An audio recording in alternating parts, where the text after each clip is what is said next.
মনীষা দাসের ন্যায্য বিচার এবং নারী নিরাপত্তা নিশ্চিত করার দাবিতে শুক্রবার আগরতলায় প্রতিবাদ মিছিল করে ত্রিপুরা প্রদেশ মহিলা কংগ্রেস।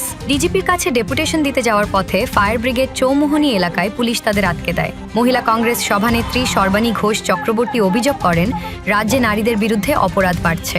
ঘটনার নিরপেক্ষ তদন্ত ও দোষীদের দৃষ্টান্তমূলক শাস্তির দাবি জানিয়ে আন্দোলন চালিয়ে যাওয়ার হুঁশিয়ারি দিয়েছে সংগঠনটি। আপনারা অবগত আছেন যে ত্রিপুরা রাজ্যে একের পর এক নারী নির্যাতন, অত্যাচার, ধর্ষণ, গণধর্ষণ এটা চূড়ান্ত পর্যায়ে গিয়ে পৌঁছেছে। তার মধ্যে বিগত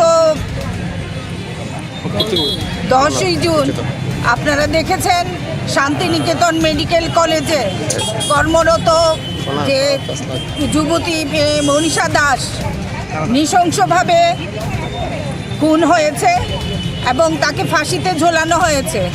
আমাদের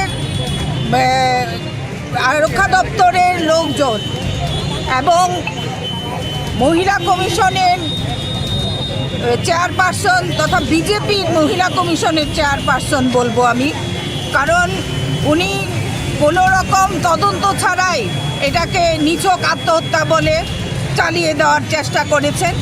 যে এটা কার স্বার্থে, এটাতে আমাদের মনে হয়েছে এটাতে রহস্য লুকিয়ে আছে এবং আমাদের মহিলাদের উপর একের পর এক বর্বরচিত যে অত্যাচার সংগঠিত হচ্ছে তার প্রতিবাদ জানাতে ত্রিপুরা প্রদেশ মহিলা কংগ্রেসের তরফ থেকে আমরা বিক্ষোভ কর্মসূচির আয়োজন করেছি।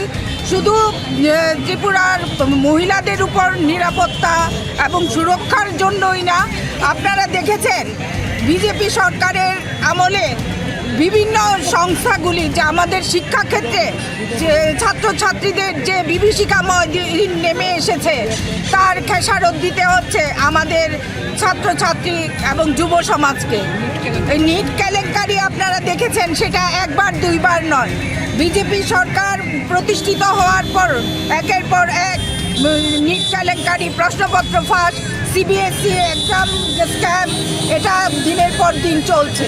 তা বিজেপি সরকারের আমলে কোনো সংস্থাই ঠিকভাবে কাজ করছে না এবং মানুষের যে স্বপ্ন, যে ছাত্রছাত্রীদের যে স্বপ্ন ছিল তারা আগামী দিন দেশের সেবার কাজে নিযুক্ত হবে, তাদের এই কেলেঙ্কারির মাধ্যমে নিট পরীক্ষার প্রশ্নপত্র ফাঁসের মাধ্যমে তাদের সেই স্বপ্নকে ধূলিসাৎ করে দিয়েছে এই বিজেপি সরকার। আচ্ছা, মনীষা যে হত্যাটা হয়েছে সেটা বিষয়ে কি বলবেন? তারা কতটুকু এটার সাথে অপরাধ